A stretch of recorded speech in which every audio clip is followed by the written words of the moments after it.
بسم اللہ الرحمن الرحیم۔ اللہ کریم کے نام سے سلام اور دعاؤں کے بعد کچھ سوالات جو آپ کرتے رہتے ہیں۔ اچھا، ایسا ہے کہ 3 سال کا جو قانون ہے اس بارے میں ظاہر ہے بڑی تشویش ہے، بڑے سارے سوالات ہیں، اور دوسرا اس کے بعد جو سوال سب سے زیادہ پوچھا پچھایا جاتا ہے، بے چین کرتا ہے، وہ یہ ہے کہ 5 سال کا جو بین ہے اس کے حوالے سے کیا ہو سکتا ہے۔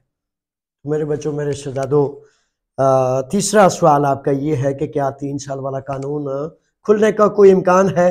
تو ان 3 چیزوں کے بارے میں اس میں بتاتا ہوں کہ ابھی تو بہرحال 3 سال والا قانون بند ہے، سختی دن بدن بڑھتی جا رہی ہے، کیونکہ ان دنوں میں مختلف انٹرنیشنل ٹی وی چینلز، کل بھی ایک ٹی وی چینل آیا تھا، فرانس اور جرمنی مختلف ان علاقوں سے آ رہے ہیں، تو ان کے سوالات سے اور یونان کی جو بڑی اخبارات ہیں تانیہ وغیرہ، ان کے انٹرویوز وغیرہ سے مسلسل یہ کافی مقدار میں وہ بڑھ گئے ہیں، تو جس سے مجھے یہ کہنا پڑ رہا ہے آپ کو کہ چکنے ہو جائیں، ہوشیار ہو جائیں۔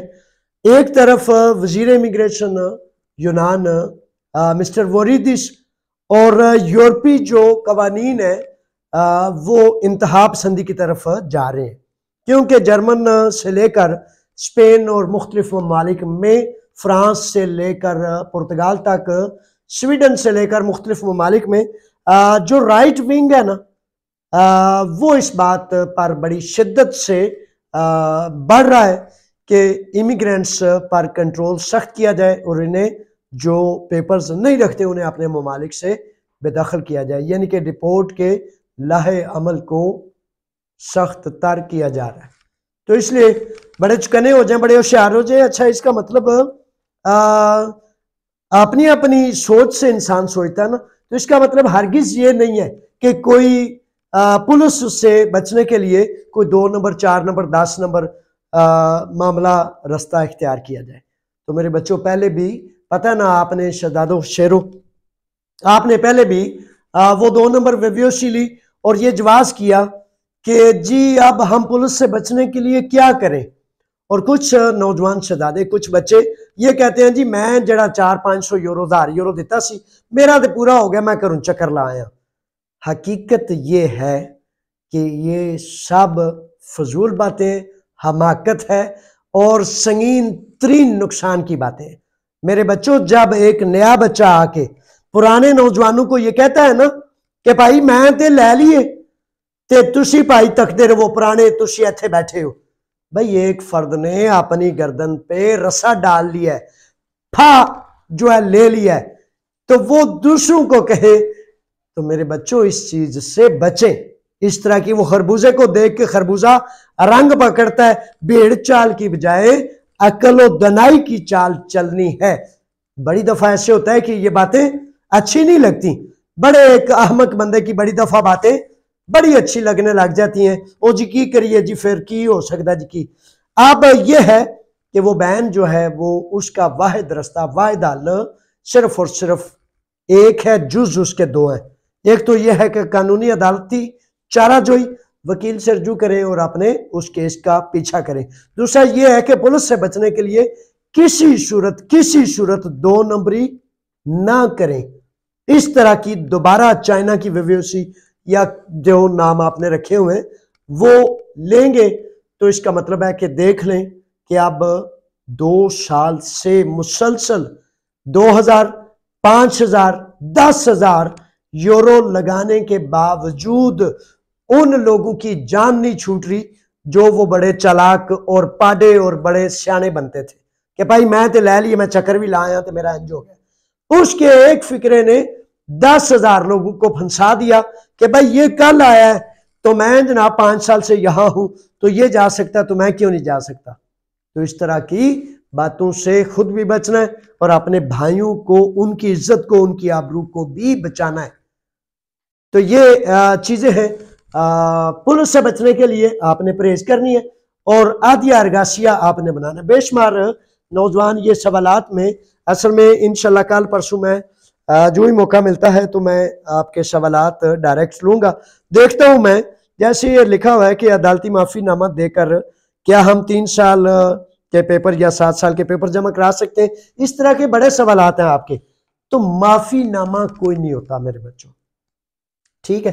معافی نامہ کوئی نہیں، یعنی کہ معافی نہیں لینی. آپ نے یہ مدعا بیان کرنا ہے کہ جناب میں نے یہ سمجھا، مجھے یہ دھوکہ دیا گیا، مجھے یہ چیٹ کیا گیا، جال میں پھنسایا گیا کہ امیگریشن کھل گئی ہے، لیگل قانون موجود ہے، وکلا تھے، قانون دان تھے، میں ان کے جانشے میں آ گیا، میں ہرگز 2 نمبر کرنے والا نہ تھا، نہ میں نے کرنا تھا، نہ میں نے کیا تھا. تو آپ نے کیس دائر کرنا ہے اور یہ ثابت کرنا ہے. یہ معافی کا مطلب پتہ کیا ہوتا ہے کہ جی غلطی ہو گئی ہے. غلطی کا مطلب پتہ کیا ہے؟ اقرار جرم، اور اقرار جرم کرنے کے بعد سزا لاگو ہوتی ہے. تو یہ چیزیں جو بہت چھوٹی ہیں نا، وہ میں جب یہ سنتے ہیں آپ بھی یا اکثر و بیشتر لوگ، سمن بکمن امیون فہم لا یرجعون، کہ اندھے ہیں، گونگے ہیں، بہرے ہیں. تو بندہ کہتا ہے یار آنکھیں بھی ہیں، کان بھی ہیں، تو گونگا بہرا کیسے ہوگا؟ زبان بھی ہے. حقیقت یہ ہے، نفسیات کا یہ اصول ہے، بندہ جس طرف لالچ کرتا ہے، جس طرف دوڑ کرتا ہے، اس کے علاوہ اس کو باقی چیزیں سمجھ بھی نہیں آتی، نہ سن سکتا ہے، نہ دیکھ سکتا ہے، نہ سمجھ سکتا ہے. تو اس لیے میرے بچوں، اپنی آنکھوں کو ہونے کے باوجود جب تک آپ کا دماغ اور دل اس طرف رجوع نہیں کرے گا، وہ آپ کو کبھی بھی سمجھ نہیں آ سکتی. اس لیے کبھی کبھی اپنے حال پر رحم کرتے ہوئے، اپنی کیفیت پر رحم کرتے ہوئے چیزوں کو سمجھنے کی کوشش کیا کریں. اور گارنٹی ہے، ضمانت ہے، جب تک آپ نے سمجھنے کی کوشش نہیں کرنی، اس وقت تک دنیا میں کوئی فرد آپ کو بات نہیں سمجھا سکتا. میں کون ہوں؟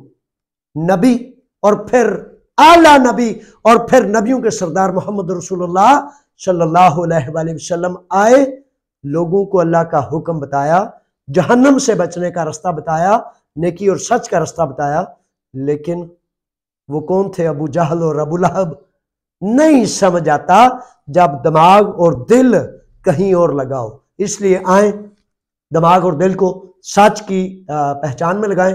اور اس کے حوالے سے یہ مایوسی گناہ ہے، آدھی ارگاسیہ بن سکتا ہے. پولیس سے بچنے کے لیے پرہیز کریں، اللہ تعالیٰ خیر کرے گا. کوئی نہ کوئی امکان ہوگا.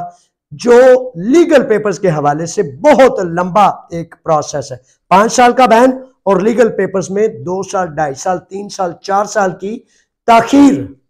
اس کا ایک ہی دوسرا جز میں نے ایک جز بتایا. دوسرا جز یہ ہے کہ ہزاروں کی تعداد میں رنگ و نسل، بارڈرز، ملک، ممالک کے دائروں کو بھی کراس کرتے ہوئے ہزاروں کی تعداد میں ہم جلسے کریں، جلوس کریں. کل ایک ملک نعیم، میرا خیال ہے شہزادے کا نام تھا، تو اس نے تجویز کیا، سر ایسا کرتے ہیں کہ ہم 200، 400، 500 لیٹر لکھتے ہیں مسٹر ووریدی کو، مسٹر وزیر امیگریشن کو. تو لیٹر جائے گا تو اس کے پاس جائے گا، ٹھیک ہے، وہ پڑھے نہ پڑھے، وہ کوڑے کے ڈبے میں پھینکے، وہ کہے کہ شٹ اپ، یہ کیا کر رہے ہو، کون سے لیٹر لکھ رہے ہو مجھے. جلسے اور جلوس کا مطلب پتہ کیا ہوتا ہے؟ کہ پوری دنیا، پورا یورپ، انسانی حقوق کی جماعتیں، سارا یورپ کا سسٹم اس کو دیکھتا ہے. وہ کہتا ہے کہ کیا معاملہ ہے. کھلی یہ کچہری ہوتی ہے، کھلی یہ کھلا لیٹر ہوتا ہے. تو اس میں پھر یونانی جماعتیں بھی ملتی ہیں، سماجی سیاسی جو لوگ ہوتے ہیں جماعتیں، وہ ہمارے ساتھ کھڑے ہوتے ہیں. تو اگر 2، 3، 4، 5 جلسے اور جلوس کریں تو میں یہ سمجھتا ہوں کہ یہ دونوں مسئلے حل ہو سکتے ہیں. لیکن کب؟ جب آپ کھڑے ہوں گے، جب آپ فیصلہ کریں گے. اگر فار ایگزامپل اس طرح لکھتے رہیں گے، میں پڑھتا رہوں گا، آپ کو بتاتا رہوں گا، اور سارے گھر کے گھر بیٹھے رہیں گے، پھر میں سمجھتا ہوں کہ پھر جو طلبگار ہے اس کی طلب اتنی نہیں ہے کہ مسئلے کا حل ہو. تو آئیں سب مل کر ایک دوسرے کے لیے مدد اور معاونت کا، سچ کا سہارا بنے، تاکہ عزت سے جیئیں بھی اور دوسروں کے لیے بھی عزت سے جینے کا راستہ پیدا کریں. اللہ کی امان میں. السلام علیکم.